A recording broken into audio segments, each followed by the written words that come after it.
This video is about how to add text on Final Cut Pro. We will focus on intros, credits, name tags, and labels.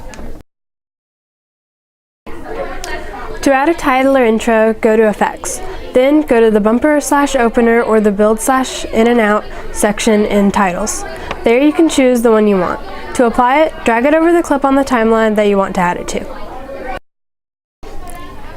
To add a label or name or tag, go to the lower third section of the titles.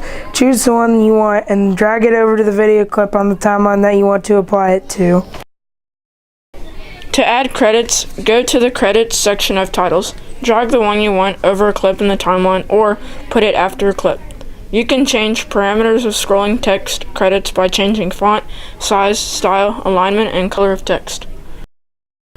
To edit text on any opener, credit, or label, go to the timeline and select what you want to change. Then, change what you want by using the settings on the right side of your screen. To rewrite text, double-click on it and change it on the right side section. You can also move text by clicking and dragging it.